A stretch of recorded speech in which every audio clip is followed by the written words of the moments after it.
What is up, everybody? Welcome to Unplugged with Tyler Winters and John Pearman. I'm Tyler Winters. John Pearman is here, and we've got a good show for you. John, it's been a minute since we've talked about new music. Figured we can run through a few songs. Slacking. And then, or they're slacking and putting new music out. One of the two. I think, honestly,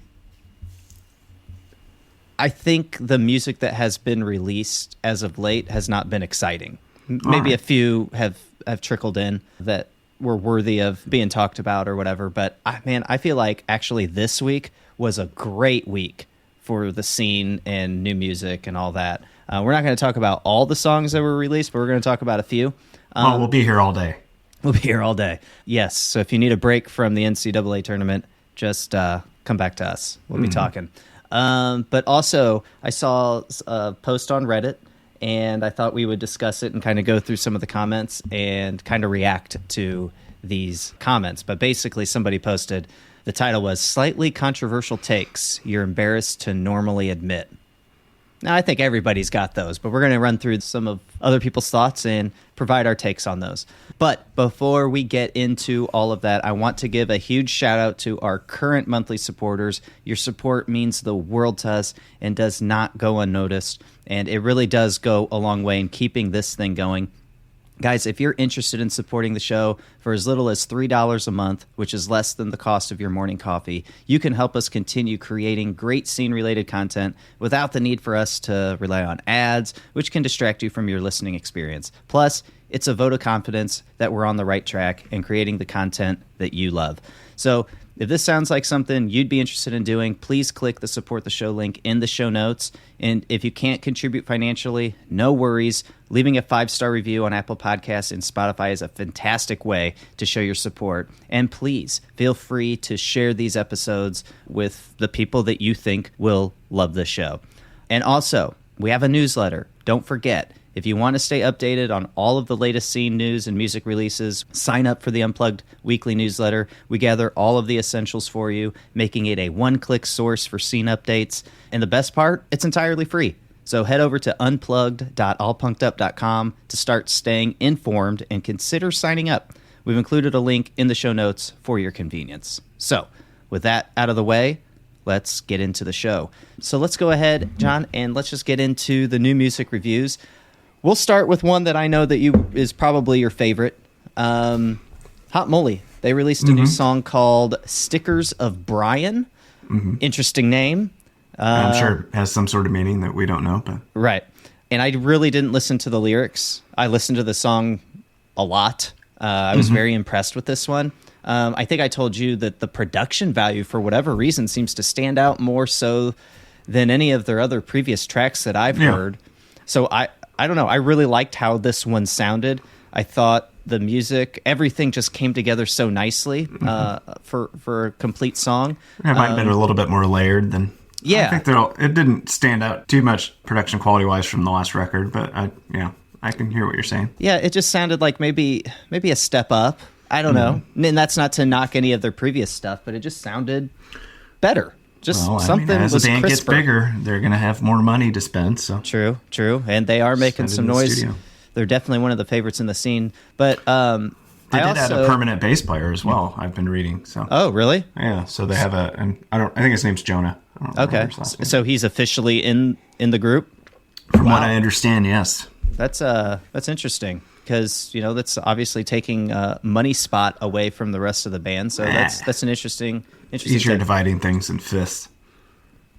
You think? No. Yeah, I guess so. It could be. You got 20%. So. If it's a round number. Yeah. Well, no, 20%'s a little easier to divide into. So. Than 25, yeah. Yeah, you're right. But back to this song, I don't know about you, but I felt like I heard Fall Out Boy's Take This to Your Grave and maybe some early Taking Back Sunday vibes on this one. Not to say that it sounds... No, I definitely got that Fall Out Boy vibe. Yeah, not that they're cosplaying as Fall Out Boy or Taking Back Sunday. It's just I just got that vibe. It was, and I mean it as a compliment because that was a great time for music. And it's good because they're touring with Fall Out Boy. So hey, maybe that's where some of that that vibe came from unconsciously, or subconsciously, not unconsciously. Either. But I really enjoyed this track. What did you think of it overall? I really enjoyed it. I'm still trying to decipher it lyrically a little bit, but yeah, I enjoyed it. Looking forward to maybe an EP or something coming out. I doubt it's a whole nother full length that they're working on, but maybe. Yeah. That seems to be their course of action. It's usually full release and then an EP and then a full release. So maybe we're getting another EP. Okay, that would make sense because I feel like this last album just came out this year, right? About a year ago. Oh, was it a year ago? Okay. It might have been June of last year or something like that. Okay. Yeah, so that's my guess is we're leading up to an EP. There was nothing announced that I saw that came out along with this release of this new song. So we'll all be on the lookout. But man, this was up there as one of my favorites. I don't know if I don't think it hits my top favorite of the week, but it's up there. But again, there were a lot of good songs released this week, I think. Yeah, but just with the artwork and stuff that came along with it, it makes me think like there's an EP coming probably. But yeah. Oh, I totally agree. I don't think this is just going to be like a one-off, and then we're going to be waiting months and months for another single to be released. But that's just a gut feeling. Another new song, The Story So Far. It's been a minute, I think, since we've heard from them. They released. I was going to say I haven't had anything since Big Blind come out. So yeah, that's a long time. Yeah, it's been a while. So the new song's called Letterman, and it is the first song since Big Blind came out. And the band also announced that their new album titled I Want to Disappear will be out on June 21st via Pure Noise Records. Big Blind is going to be on that, obviously. So we've got 2 new singles from that upcoming album. Letterman's the newest one. John, I don't know if you watched the music video for this or not. I didn't. I just listened to it. So if you go to the new music releases link I sent you earlier, just check out the video real quick. The lead singer, I feel like, is really doing his best Liam Gallagher impression because he's got this long black, like zipped up coat. I don't know. It's just all I saw when I first saw the music video. Oh, yeah, it does look like, even the thumbnail looks like Wonderwall a little bit. Maybe they're doing that purposefully. Maybe. But I thought the song was going to be about Dave Letterman, so I was disappointed that it was about like a Letterman jacket. Yeah, right. Yeah, I know. I don't know why they'd be doing a song about Dave Letterman, but one thing. So I really like this track, but I'm curious to know if you caught this at all. But I felt like the vocals seemed to be kind of, I don't want to say distant, but maybe not. They seem to be a little softer than how I enjoyed that. Okay, so I listened to that, and it's fine. But I just noticed. I thought like maybe if they just brought it up a couple decibels, so the vocals would stand out a little bit more. But having them a little softer kind of adds a little airiness to the song, I feel like. So I kind of do like it. But it was interesting. If you go to like Spotify and you go to the Letterman song, it brings up what's going to be the album, and all you could see are the first 2 released songs. So you get Letterman and Big Blind. But when it goes from Letterman to Big Blind is noticeably louder. So I'm just kind of interesting. It's just interesting the levels of the songs. So I wonder if Letterman or Big Blind or whatever will end up getting adjusted. Maybe they're going to re-record Big Blind. Maybe that's why there's been such a delay. Maybe. Who knows? Maybe there's a change in producer or something with that kind of difference in sound. Actually, I could check right now because I got the show credits up. So we've got produced by John Markson is Letterman. And Big Blind was produced by Ben Hirschfield. Aha. So maybe you're right. But it is weird. Like it's if you go and listen, Big Blind is noticeably louder. And of course it's a faster, more upbeat song than Letterman, but the volume. I thought Letterman was far superior, so I really they're sticking with this other producer. No offense to the other guy, but going back to the song, I love this song. This is another one that's up there. Again, I don't think I would be talking about any of these songs if I didn't like them anyway. But this is I like this as much as I liked Stickers of Brian. I mean, it was pretty good. I know, really solid. And these were like the first 2 releases of this week, I feel like, because they came out kind of early. It got me excited for the rest of the week. But and I normally hate everything, so I mean, watch out. That's true. You are hard to please. But both the Hot Mulligan song and the Story So Far song, it seemed like Reddit really loves both of these songs too. So I think the audience has spoken. So good week so far. And then we had LØLØ. She's one of my favorite artists in the scene. She's been on the podcast twice now. Thank you for telling me that. Yeah. She's awesome. She's just somebody that, like, you remember, like, those... I'm glad you're leading off with all that information. You know the It Girl thing from, like, the 90s, early 2000s or something? Like, I feel like she's got it. So, like, because she could do... I truly feel like she could do anything. She's done more pop songs before. She's more doing pop punk now. She has been for the last couple of years or few years. She released a cover of Green Day's Boulevard of Broken Dreams. It's an acoustic cover. Definitely a reimagined version of the song. I personally really love this. I feel like she absolutely nailed it. What did you think, John? No comment. So you're not a fan? No. Okay, so what about it makes you not a fan? I don't find it good. Really? No. Is it her singing style? Because she does have Sure. Okay, you're not a fan of. Yeah, I don't like the affect of the voice. I don't like the use of. That's fair. Yeah, I didn't. It wasn't for me. That's fair. See, I like what she does with her voice too. I feel like, I don't know. I just have always felt like she would play so perfectly on top 40 radio or whatever's popular at this moment. No, I don't doubt that it could catch on, but just not for me. Yeah, no, and I totally get that. One thing, John, I want you to check out too is, I will say that I really feel like LØLØ has a ton of talent, and I think she showcases it in her original songs. But I feel like her renditions of covers are so good. I know you don't really care for this cover in particular. But Well, I'm not a big fan of the song in general, so it's a bad start. Maybe that's the case. You know what? Pretty I much actually any feel single from American Idiot, I could just never hear again, and I'd be very happy. I feel like I like this a little bit more than Green Day's version, though, because I'm not a big fan of the song either. But to go back to her covers, a long time ago, I don't even know when it was released, but she released a Bruce Springsteen cover of Dancing in the Dark. Sounds completely different, but it's so good. And I think it has, let me see real quick.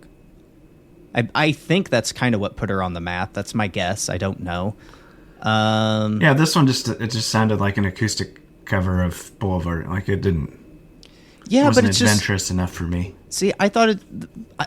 Yeah, but that's the thing. I don't think I feel like she didn't need to make it anything more than it was. It was totally stripped back, and it's just like her voice and a guitar, and it's just I like that.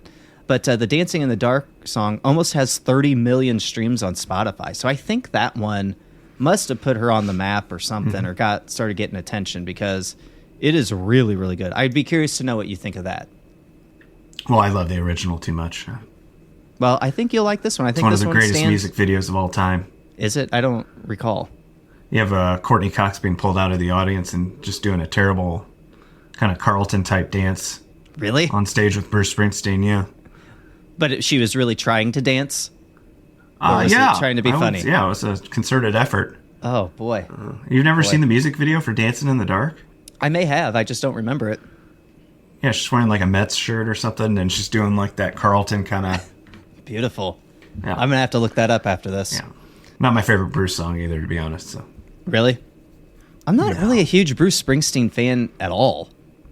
Yeah, he's just... I have some nostalgic like of him just because I grew up with him in the house a lot. But yeah. Yeah, I mean, he suffers from that 80s production. Yeah, I just feel like he's all right. I don't hate him. He's got good songs. Yeah, I'm not going to say, oh my God, turn the station if he comes on. No, but... hell of a performer, Right, going. Yeah, I respect the dude. Just 3 hours a night. Music's just, it's all right. Okay, so one other track I want to talk about this week is the Home Team. Mm-hmm. They've started becoming one of my favorite bands in the scene. They released a new song called Hell. I don't really have a ton to say about this other than it's just a banger of a song. They have this heavy, I think they call themselves heavy pop, and I think that's the best way to describe this band. It's heavy pop. Mm-hmm. It's heavy rock pop, rock music that you want to dance to, or just kind of, I don't know. It's just different, and there's no other band doing what they're doing, I feel like. And I just love this band, and I think everybody needs to give them a chance. The song Hell is up there with the rest of the releases they've been having lately. I don't know. It's good. Again, not a ton to say. Yeah, I'm never going to love that production style because I'm a cranky old man, but yeah, it's fine. Yeah. So is there this heavy pop, we'll call it? It's just not your vibe? It hurts my ears. Does it? Yeah. There's just too much. Okay. I don't know. I like it. I don't know what it is. I like a natural sound. Yeah. So they've released, I'm trying to go back here. They've released Loud, Brag, and now Hell. And I'd say all of those are very complimentary of each other. Very monosyllabic. Yeah? Yeah. Fair enough. Just very simple song titles. I like that. Yes. I wonder if they're all going to have a goddamn paragraph for your song title. Right. It would be interesting if all the songs end up being one-word song titles. Mm-hmm. Do we know if they're having a... Let me see real quick. Do we know if there is a new album coming out? I feel like there is. Seemed like it. And I don't know if I'm allowed to say if yet. Okay. I don't have it listed in my notes, so my guess is I'm not allowed to say anything yet. But obviously something's coming. I'll say it. So that's all we got for new music, but I'll run through some of the ones that we posted about this week. So we got obviously the 4 that we just talked about, but then Pearl Jam, they have a new song called Running, and one's not for me. The Veronicas, they released their pop rock, I'd say, album. It's pretty decent. I definitely give that a recommendation. John Feldman produced it, so go check that out. Olivia Rodrigo, she released her Guts Deluxe album, along with a new song, or a video for a new song called Obsessed. It's decent. 408, they're another band that I think everybody needs to check out. They should be on everybody's radar. They've been on my radar for the last couple of years. I think they are on Big Noise now. They released their Hot Mess album. I feel like they're really doing pop punk right in this modern day of pop punk, so definitely check them out. Cassidy Pope, friend of the podcast, released a new song called Eye Contact. Definitely recommend that. And then Soft Cult, we've talked about them a couple times before, a female duo group. They have a new song called Spiraling Out, and this is a band that I can't get enough of. Like, having their music play in the background while you're working or doing whatever is so nice. They have this like grunge, like 90s grunge vibe to them, but I don't know, it's like their own sound too, so I really love what they're doing, so I totally recommend. Oh, everybody's grunge now. And like I said, it seems like a lot of the females seem to be going grunge more than the guys, which I'm not mad about. I really like it. So yeah, go check out those songs, guys. If you go to if you go to unplug.allpunkedup.com, we have the new releases hanging out over there, so you could check all those out. All right, John. So let's with links. Yes, with links.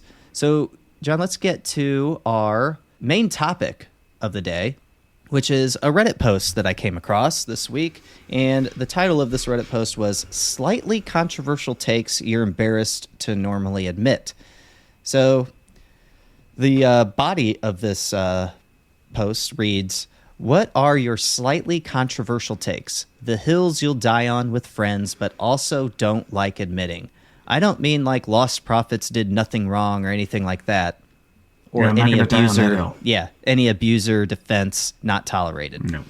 This person says, mine, for example, is that Swell by Tiny Moving Parts is easily their best album and justifiably overshadowed by the allegations that came after. But the record is polished, but not over-polished, heavy and twinkly at the same time, and catchy as hell. Okay, that's fine. So they're basically saying the controversial part here is Tiny Moving Parts, best album. I guess they still like them, even though they had allegations come about after the release of the album. Fair which enough. is fine. So I thought we'd run through some of these and just provide our own hot takes on some of these controversial takes. Let's see here. I don't have anything written down yet, so I'm just going to kind of browse through here. Wing it. Yeah, we're just winging it. So this person says, a lot of acoustic pop punk recommendations around here lately have been pretty bad. Take the sting out of pop punk and you usually just get sad emo. They said, edit the starting line, make yourself at home is an exception to this. Pretty good recommendation. Yeah, I guess you get sad emo when you take the sting, as he says, out of pop punk, and then you take out all the grit and distortion and whatnot. But sure, I guess it makes it sad emo, but we're not. I don't think anybody's saying that acoustic pop punk is necessarily, that acoustic version is a pop punk song. Yeah. It is what it is. It's an acoustic stripped back version of the song. So, but he's also saying the recommendations lately have been pretty bad, which I don't know what's been released, but I typically love an acoustic track. I love to hear a stripped back version of a song. I'm always up for it. I was never a huge fan of the one-off acoustic song, like within a record. Like, kind of just, sometimes it sticks out. Well, like Time of Your Life by Green Day on Nimrod? No, that's fine. That one's fine. But any other album that has that? Yeah, like, got some. There's one on Matchbook Romance. Uh-huh. There's an acoustic song just lying in the middle of it that's terrible. What song is it? Which one? Do you remember? Where You Want to Be by Taking Back Sunday. There's an acoustic song that was just kind of shit right in the middle of it. Okay. Brand New would do that, but I think their acoustic songs were really good. So it's, Yeah. But the My Chemical, or not fucking Matchbook Romance is what I'm trying to say. Oh, I knew what you were trying to say. What did you say? I thought that's what you did say. I think, the second time I think I tried to say My Chemical Romance. Oh, okay. Like the Used would have acoustic songs, it wouldn't bother me. They're just well done. Yeah. Right. They're a little bit, those ones seem to be like they were a little bit more overproduced too, which is fine. For what they're they'd trying have to do. strings and kind of be lush. Yeah, I like that. Yeah, that's fine. I like the Blink acoustic song. Yeah, that one's okay. I prefer the Boxcar acoustic stuff. Oh, yeah. But Boxcar. how about this one, John? This person says, going to throw out two more here. The Offspring never gets the credit they deserve in the genre. Their body of work is comparable to Green Day's. I said what I said. And along those lines, MXPX is every bit as good as Blink-182 with less mainstream marketing. Let's touch on that first one. The Offspring never gets the credit they deserve in the genre. Their body of work is comparable to Green Day's. I would say that first part, I haven't thought about the second part yet. That first part, The Offspring never gets the credit they deserve in the genre, is absolutely 100% correct. I mean, they were as important in the beginning of it than absolutely as Green Day was. Absolutely. I mean, they were there. That album, what is it, Smash, was a smash, and it was right around the same time Green Day was coming up. I agree, and they were all over TRL too, in the early 2000s. That second push they had. Yeah, I agree. They seem to get overlooked, but they are very important when it comes to grunge and pop punk, just as much as Green Day is. I think in some way the Foo Fighters are kind of important for kind of keeping just guitar-based rock going through that time period too. I throughout agree. the late 90s. I agree, and I love the Foo Fighters. I love Dave Grohl. But I feel like they haven't released anything and maybe it's by design. Dave Grohl's going to do what he wants. But I feel like the early Foo Fighters stuff, up to like All My Life, whatever that album fell on. One by one. Yeah. Everything was great. But I really just haven't caught that from them since. But yeah, I would say that Foo Fighters are up there as well. Would you say that MXPX is every bit as good as Blink-182 with less mainstream marketing? No. Me neither. I don't. I like MXPX enough. They've just always they do what they do, and they never kind of waver from that. So yeah, and I think people not that they need to, but right. And I think that's what separates them from Blink. I think.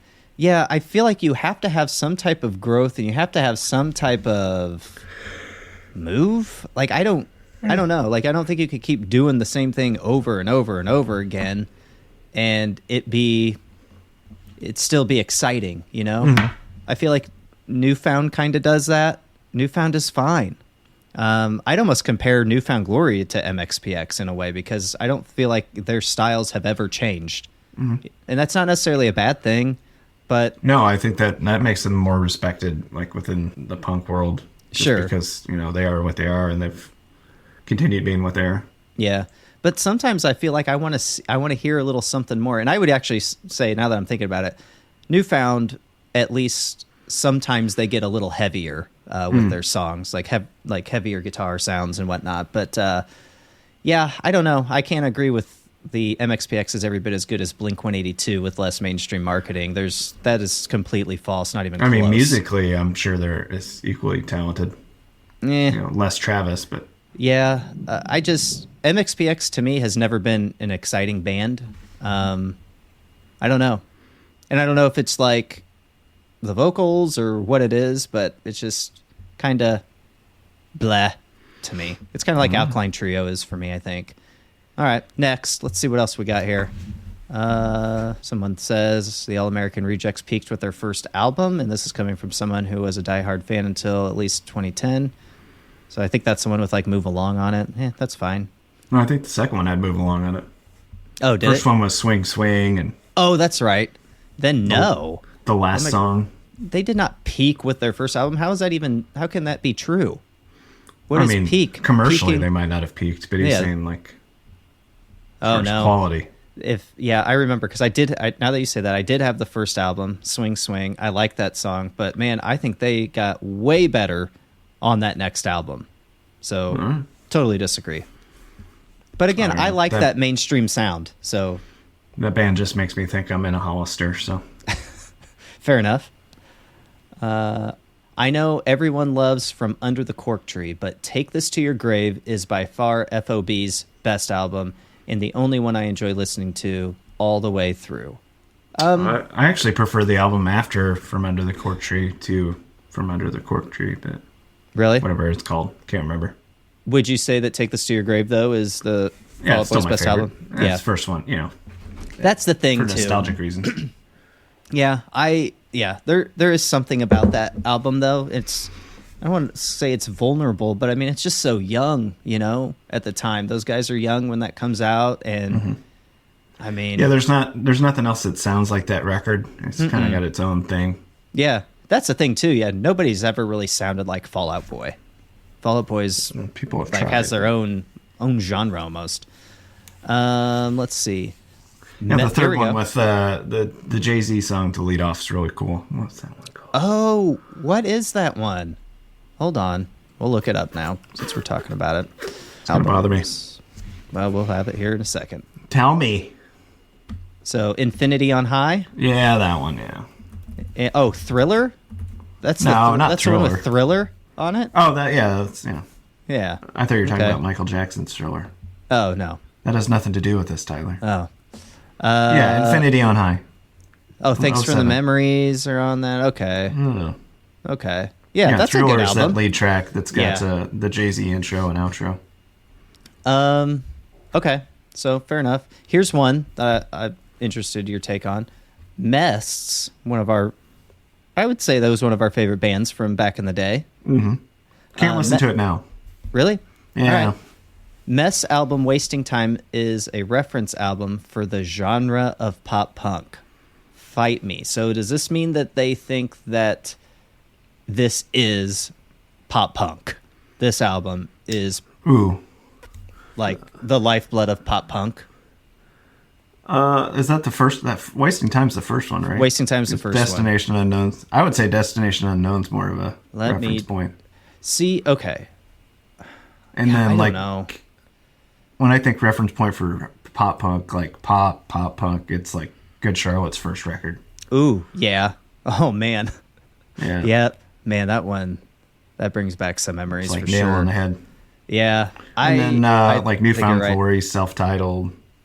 Even Simple Plan's first one, I would say, is up there. That's a reference point for something else. Okay, fine. Somebody says Sum 41 is criminally underrated. I don't know about that. So. I don't think so. I think they're properly rated. Yeah. So, not much to Stay in Canada. fuck off and stay in Canada. That's what I say to that. Somebody says, I didn't like the newest Paramore album. They did go back more in a rock direction, but in the sadder, more emo-sounding direction. And I'm more a fan of upbeat pop punk overall. I am too. Dude, Paramore is not pop punk. I wouldn't even say they're really emo. Like, they're not... They're their own thing. They're more alt than anything. I wouldn't even say alt rock. They're just alternative. Yeah, everybody seems to love that record. I don't get it. Yeah. The This Is Why album? Yeah, like critically, it's like very well regarded. Yeah, I don't get it either. The album's not for me at all.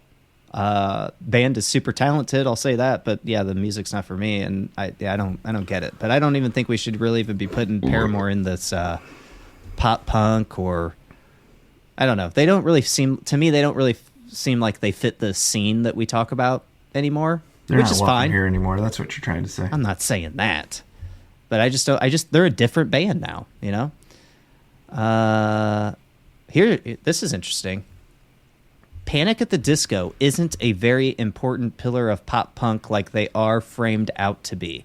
I think they had a hit song that came out at a perfect time to allow them to be relevant to the scene for as long as they have been. Most of their songs are mid, in my opinion. Brendan Urie is an absolute vocal talent, though. Mm-hmm. Thoughts on that, John? I agree with most of that. I think they're like, of that golden era, they're like the last breath of, but I never considered them pop punk. They're just like a bastardized Fall Out Boy to me. Yeah.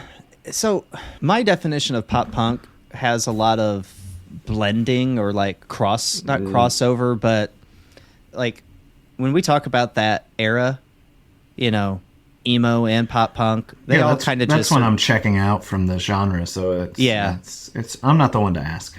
Yeah. You need to ask the people that were young when fucking Panic at the Disco came out. I was becoming an old man. Yeah, well, I don't know. We weren't becoming an old man. They were on TRL, 21, right? 22, yeah. Yeah, but we weren't old. We were still... No, I was an old 21. Okay, fine. I'd lived. I wouldn't say that they weren't... What did this person say now? Panic isn't a very important pillar. I'd say they were important to some degree, but I guess they're saying as they are framed out to be. I don't think they're like... I don't know. They have that name recognition, so I don't know. I'm kind of on the fence with this one. I just don't see them birthing a lot of other bands. No, that's true. That's very, very true. Okay, so if we take it, take that into consideration, then I will totally agree that they are not as important, for sure. I think there's a lot of other bands that were around that were like them that already existed. Like they were just the ones that hit. Yeah, right. And I think the flamboyancy of Brendan Urie and, that first song they had, that video, they're all dressed up and it's all like theatrical and all that. I think that marketing aspect of it helped, push them, get a little bit more attention. I think it was just like a more pop punk tinged Killers is all it was. Yeah, that's a really good description, I think. Yeah, I agree. Those bands remind me a lot of each other just aesthetically. All right, so here's what somebody else says. Simple Plan performing live without a touring bassist, or at least one that appears on stage with them, diminishes them for me. So, thoughts on that? I agree. Yeah, I agree too. I understand there's backing tracks, guys, and I understand that there are financial situations that could prevent somebody from hiring an actual bass player to play. Who says you have to give a bass player an even share? That's it too. That's never been the case. Well, why would you give them an even share anyway? If they're not an official member of the band, they're there as a touring musician. Just pay them a touring musician wage. You know that secondary guitar player for Green Day just gets paid in sandwiches. I think I heard that once. Yeah. He just wants to eat, man. He just wants to eat. But yeah, I totally agree with this. Bring somebody out that can, perform the song, and because at least Hot Mulligan would have a bass player when they're playing live. Like, yeah, they don't have to be a member of the band. They don't have to be in the music videos. Yeah. I just think it looks. I agree. I think it looks cheesy, and it does diminish the rock vibe of a live show. I mean, and most people probably aren't even going to notice that, but us musicians, You know, people who really appreciate playing live music Yeah. will notice that. And that It's the fucking Doors' fault, man. They started this shit. did they? Yeah, because the keyboard guy would play played a piano bass. Gotcha. Yeah, I totally agree with this though. Fucking Ray Manzarek. Rotten hell. And simple plan: get a damn bassist on tour. I love Ray Manzarek. I'm just kidding. He's very talented. Playing organ and bass at the same time. Just like any other organist, but, you know. Most organists play bass with their feet, which is pretty crazy if you think about it. To play bass with If your you've feet? ever seen somebody playing a Hammond organ, they're playing bass with their feet, yeah. That's insane. Mm-hmm. Here's one. I genuinely love MGK's Tickets to My Downfall. Outright one of my favorite albums and got me through the hardest semester of college. Okay. I can't deny that it got this person through college, but guys, MGK's Tickets to My Downfall was a solid album. It was a solid pop punk album. It was probably one of the top 5 pop punk albums that year that it came out. I think people just like to shit on MGK because he's a weird dude and he does some weird shit. But for goodness sakes, I'm going to say right now, this is unpopular, but I think MGK put pop punk back on the map. He's one of the ones that helped bring it to the forefront again. And I don't think people like to admit that because he came from the rap world. He's not a true pop punk kid or whatever. But guys, nobody was really talking about pop punk that much until MGK came over and started doing his thing. Yes, pop punk was making a little noise before that, but when he did it, I mean, then we started getting an influx of all kinds of different artists coming over and doing their pop punk thing. So say what you want, but he for sure helped the scene for 2 albums. Yeah. You got any take on that, John? Well, I was thinking back to, remember when we found that dead frog? Why? When? When we were kids. Dead frog. Why does this sound We found a familiar? dead frog and I had a fence pole. Oh, God. Yes. I'd love to do that to MGK. Oh, my God. I don't think we can really go too far into detail because then you're going to have PETA on us. No, it was already dead. I just remember when you hit it with the pole, something Everything came out of its mouth. Yeah, all of its innards came out of its mouth. It was awesome. Yeah. Yeah, the frog was already dead, PETA. Yep, took pulse. So you want to do that to MGK, huh? Yeah. Okay. So you don't I'd agree love with to my bludgeon statement? him to death with a fence pole, yeah. Wow. Okay. You better hope nothing happens to MGK, and then you're going to be... I mean, it's pretty specific. It is. Well, any sort of pipe, that would be bad. I'm just kidding. Okay, let's I meant end on it in this one. the figurative sense.